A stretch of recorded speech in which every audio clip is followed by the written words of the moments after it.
आज हमारे साथ एक ऐसी शख्सियत मौजूद है जो शिक्षा के क्षेत्र में लंबे समय से काम करते आए हैं और अपनी ईमानदारी कर्मठता के लिए प्रसिद्ध हैं। और उनकी ईमानदारी का परिचय यह है कि उनकी अपने सर्विस कार्यकाल में 54 ट्रांसफ़र हुए हैं। तो आप समझ सकते हैं कि 54 ट्रांसफ़र किसके होते हैं, जो एक कर्मठ और ईमानदार आदमी होता है। स्थिति यह है कि 31 मार्च 2023 को रिटायरमेंट के बाद अब तक उनकी पेंशन जो है वो रुकी हुई है, क्योंकि उनको किसी एक ऐसे मामले में चार्जशीट कर दिया था जिसकी सरकार जो है या डिपार्टमेंट सुनवाई को आगे लटकाए हुए है। अब वो अपनी बात को विधानसभा में रखना चाहते हैं और इसके लिए जो आगामी राजस्थान विधानसभा के चुनाव हो रहे हैं उसमें वो खेतड़ी से चुनाव लड़ने का मूड बना चुके हैं। तो हम सिरोलिया जी से जानते हैं कि उनकी आगे की प्लानिंग क्या है, अब तक उनके जो 54 ट्रांसफ़र हुए थे उनके पीछे की कहानी क्या है और वो अपना विज़न क्या रखते हैं खेतड़ी को लेके। सर, मैं विजेंद्र कुमार सिरोलिया, अभी 31 मार्च को ही मेरा रिटायरमेंट हुआ है। मेरी जो राजस्थान सरकार और केंद्र सरकार में जो सेवाएं रही उनके बारे में, मेरे अचीवमेंट्स के बारे में और मेरे स्ट्रगल के बारे में मैं आपको मीडिया के माध्यम से बताना चाहता हूं।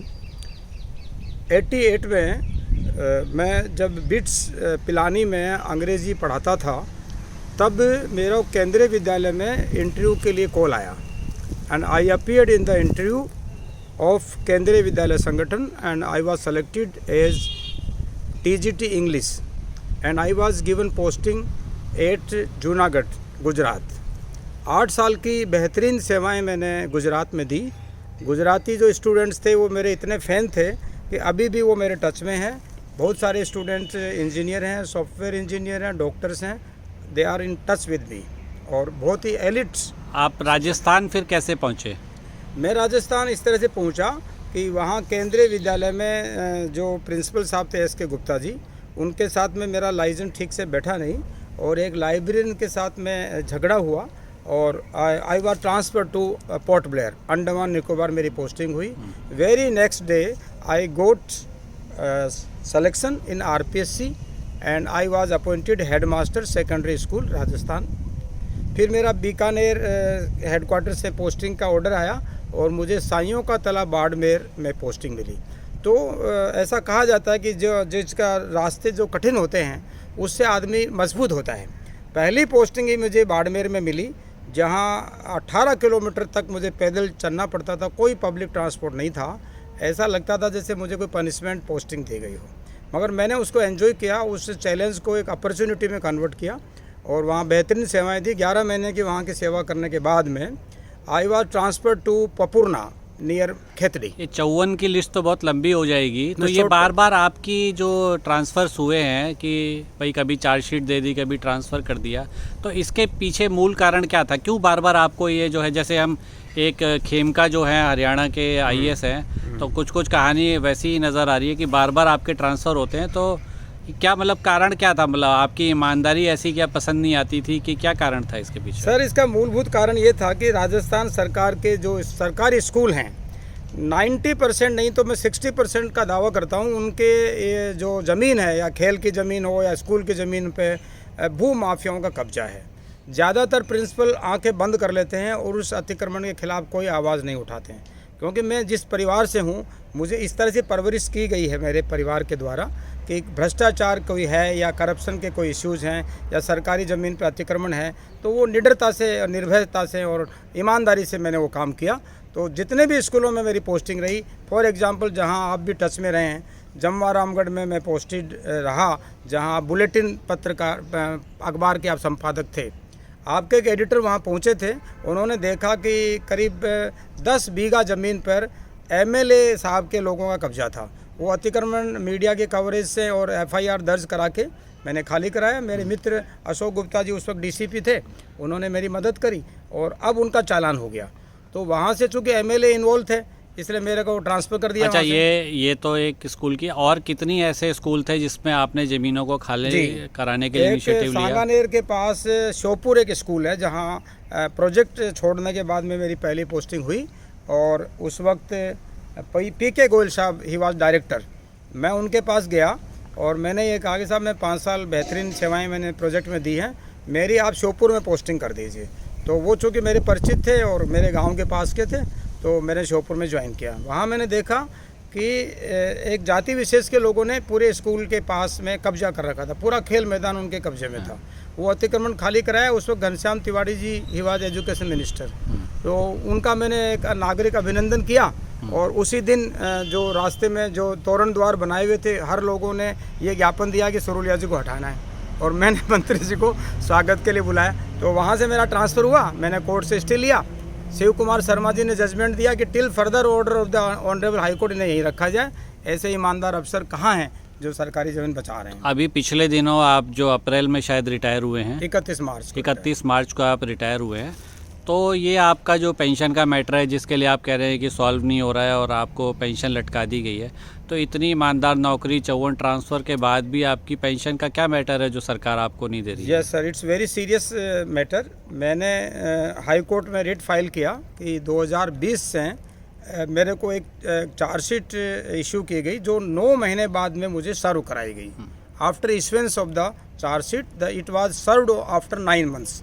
मैंने डायरेक्टर सौरभ स्वामी जी थे, उनको ये कहा कि भाई उन कर्मचारियों को या उन सेक्शन ऑफिसर को आप पनिशमेंट दीजिए जो इस चार्जशीट को दबाए बैठे रहे, ताकि मेरा टाइम पे प्रमोशन ना हो। पर उन्होंने उनके खिलाफ कोई कार्रवाई नहीं की, क्योंकि एक पूरा तंत्र वहाँ काम कर रहा था, लोगों को जबरन चार्जशीट देना और चार्जशीट रिमूव करने के नाम पे एक खर्चा पानी वसूल करना, इस तरह की स्थिति थी। अब वो जांच कोर्ट के बावजूद अभी तक पेंडिंग रखी गई है। 2 बार नहीं 3 बार तो जांच अधिकारी बदल दिए गए, 3 बार उपस्थापक अधिकारी बदल दिए गए, और अभी जो प्रेजेंट डायरेक्टर साहब हैं, he is totally prejudice and बाइस अगेंस्ट मी, क्योंकि मैंने कोर्ट में उनको पार्टी बना दिया। अच्छा, ये आप कह रहे हैं कि आपकी पेंशन नहीं मिलेगी तो आप आमरण अनशन पे बैठेंगे, तो ये आप क्या आपकी योजना है, मतलब क्या आप चाहते हैं? सर, मैंने हाई कोर्ट में भी मैं मुकदमा जीत गया, मैंने ह्यूमन राइट कमीशन को भी लिखा, डायरेक्टर साहब को भी लिखा, सेक्रेटरी एजुकेशन को भी लिखा, मगर कोई सुनवाई नहीं कर रहा है, क्योंकि सब जगह जो तंत्र है वो वही है, सिस्टम कोई ठीक से काम नहीं कर रहा है। तो मुझे, चूँकि मैं गांधीवादी दर्शन में बिलीव करता हूँ, अब चूँकि मैं और किसी को तो क्या कहूँ, तो मैं खुद आमरण अनशन पर बैठ के अपनी बात मीडिया को बताना चाहता हूँ, ताकि मुझे न्याय मिल सके और मेरे घर का खर्चा चल सके। अच्छा, आपका कुछ आपने बताया कि प्लान जो है वो जो आगामी विधानसभा चुनाव होने हैं उसमें खेतड़ी से आप चुनाव लड़ना चाहते हैं, तो आपका जो मूल निवास है वो भी खेतड़ी में है जी। तो आप क्यों चुनाव लड़ना चाहते हैं? भाई, एक शिक्षक जो है वो अभी रिटायर हुआ है, वो चुनाव, तो ऐसा ही क्या चीज़ है जो आप कह रहे हैं कि भाई विधानसभा में मैं खुलासे करूँगा, आवाज़ उठाऊँगा? तो और कौन से ऐसे मुद्दे हैं जिसको लेके आपको जो है जनता चुने, और विधायक बनने के बाद आपके क्या प्लान्स हैं? बहुत अच्छा प्रश्न किया सर। मैं चूँकि विवेकानंद की धरती से आता हूँ, विवेकानंद जी खेतड़ी से ही शिकागो गए थे और इंटरनेशनल उनकी पहचान बनी। और मैं तो जब भी खेतड़ी में कोई मीटिंग होती है उनको यही कहता हूँ कि ये जन्मभूमि है मेरी, कर्मभूमि है मेरी।